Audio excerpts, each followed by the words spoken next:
readers, and welcome back to my channel. My name is Jordan, and today I have another amazing book review for you. I have read The Inheritance Games by Jennifer Lynn Barnes. I actually started this book mid-January, and I was reading it with my mom and my grandma. We finished up The Outsider a little early, about halfway through January. We got so excited we just finished it up halfway through January, and we started reading this one. And we intended to be finished with it by the end of January, but we kind of got distracted with life and all the busyness that happens, so we ended up just finishing this, and I am very excited to talk to you guys about it. This book very poorly in my other recording, so I've redone it. This book is about 17-year-old Avery Grams. She is born into, a regular life. Her mother has died. Her father walked out on her a few years ago. She is now in the custody of her older sister, and she is trying to just keep her head down. She is working her butt off, trying to earn herself a scholarship so that she can go to college, and she spends her free time playing chess in the park with homeless people, and trying to do everything she can to get by. And one day she is approached by a young Grayson Hawthorne, and he has stated that his grandfather has died and named her in his will, and she needs to show up for the reading. And she ends up going, and as it turns out, Tobias Hawthorne was a billionaire. And for an even stranger turn of events, he left Avery everything, $46.2 billion, along with all of the control of his estate and all of his companies and everything that he owns. He left his daughters and his grandsons some stuff, like some money, like maybe $100,000, couple $100,000, $50,000. Every person got a different amount of money and different response and whatever he left them, but he left Avery everything else. And let me tell you, that made his daughters and his grandsons blow up, because they were obviously expecting to inherit that money, and they didn't. And as it turned out, Tobias Hawthorne had a penchant for games, puzzles, and riddles. And this book is full of those. So Avery has to work out a lot of these puzzles and riddles to figure out why Tobias Hawthorne has left her this money. She's never met this man in her life, and she has no idea who his grandchildren are. And his grandchildren are furious, and the grandson that ended up coming to get her, Grayson, thinks that she is a con woman who has conned his grandfather out of all of the money, and he is bent on proving that. And one of the other grandsons, Jameson, thinks that she is the last game, puzzle, riddle that they need to figure out, and that is why their grandfather chose her. And let me tell you, this book did not disappoint. From the very beginning, everything happens pretty quickly. You're very involved in Avery's life, and everything is told from her point of view, so you're getting everything that happened to her. And I absolutely loved this book. This is definitely, I don't really know a better way to describe it, but it's kind of like a Cinderella story, except Cinderella ends up with the money instead of with the prince. And that is like super amazing, because that like never happens. And, instead of, it being, oh, Cinderella ends up with one prince, she gets four. It's kind of like a reverse harem thing. It's not a sex book. There's no smut or anything like that in this, but it's definitely, Cinderella with her four princes. And I watch a lot of K-drama, and there is a show called Cinderella and the Four Knights, and it's not anything like this, but it definitely gives off those vibes. It's Cinderella and four billionaire grandsons. So I just wanted to make sure that it was very clear on what this book is about, and I wanted to talk about that. And so I Don't want to spoil anything else for you. I do want to talk about how beautiful this cover is. Like, I love the shiny, I love all of the hidden objects, and all of the objects on the front cover are objects that are very important to the story. The only thing that I didn't place was the tiara, and I may have missed that. But the dagger is important, the candelabra is important, the big key that you see going through here, that's one of the first mystery clue puzzle things that she has to solve.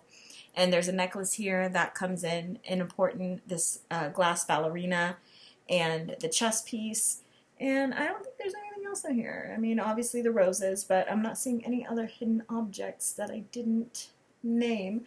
But this is very beautiful, and I am actually very excited. I loved this book. It did end with a cliffhanger, and if you're going to get this book, I highly suggest you get the Barnes & Noble exclusive edition, because the book itself has an epilogue, but the Barnes & Noble exclusive edition has a second epilogue, and it also has some book club questions. If you're in a book club and this is a book that you read in the book club, it has some really good questions that you can discuss with your book club, either while you read it or when you finish. I don't think the questions give away any important details, but I didn't read them until after I was finished reading, so I didn't want to be spoiled just in case.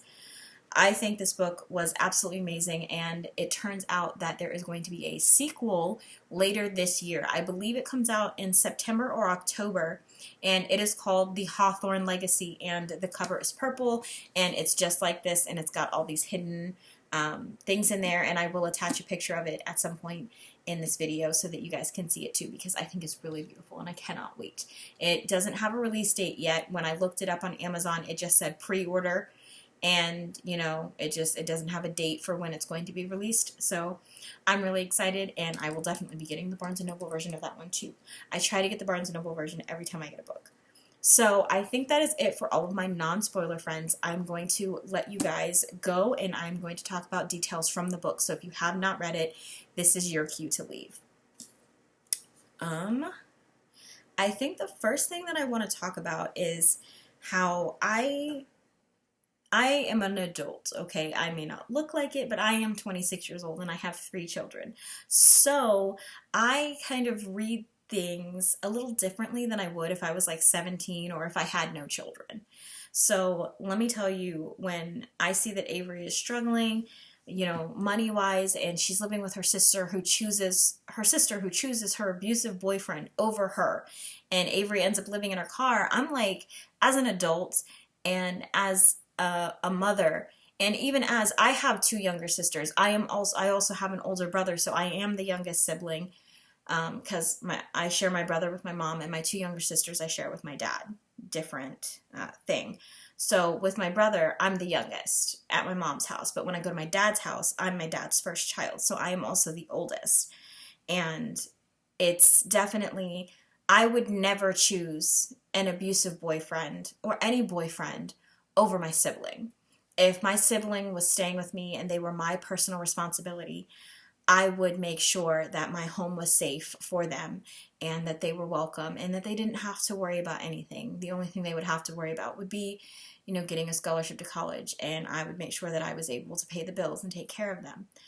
But, I understand that some people just have those personalities where they get stuck in an abusive relationship and they can't get out, or they're like, oh, I know he loves me, and, I get it. I've seen the abuse pattern. I've been in the abuse pattern, and you try to justify it any way you can, but it's one of those things. So I'm gonna let that go.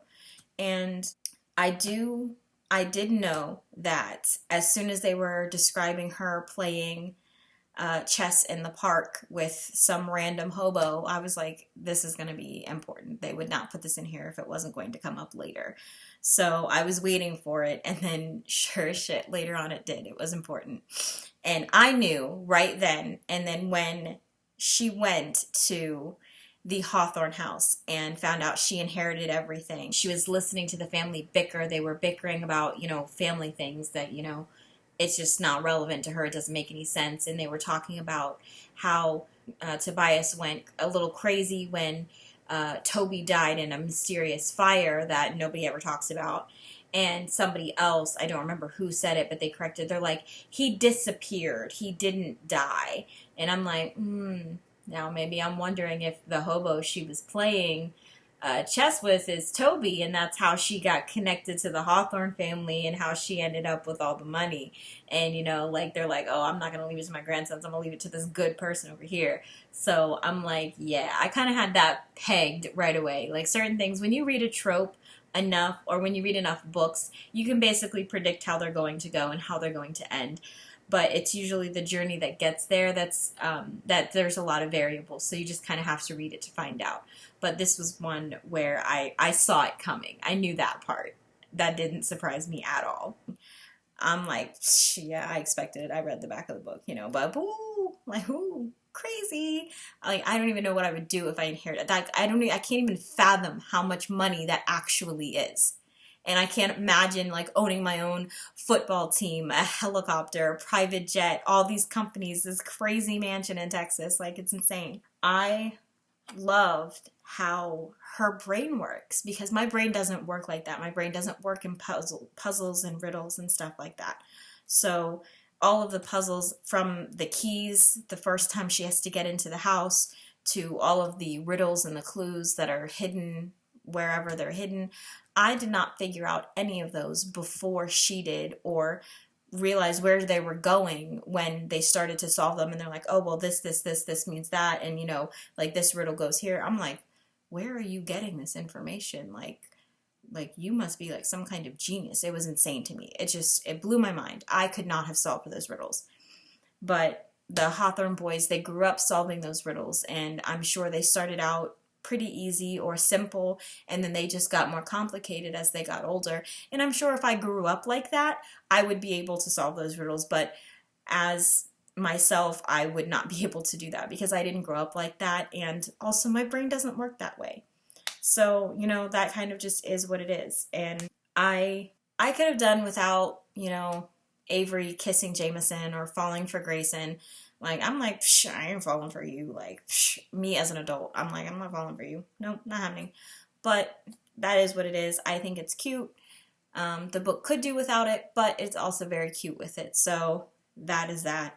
And I cannot wait to see how, basically everybody in the story except for Nash knows that Toby didn't die in that fire now. They know that he is alive and that they need to find him. And now I'm wondering if, Tobias made sure that his will was ironclad. No one could contest it. But since Toby was written out of it, maybe he is still able to contest it because he wasn't even written in it, and maybe he could end up with the entire fortune.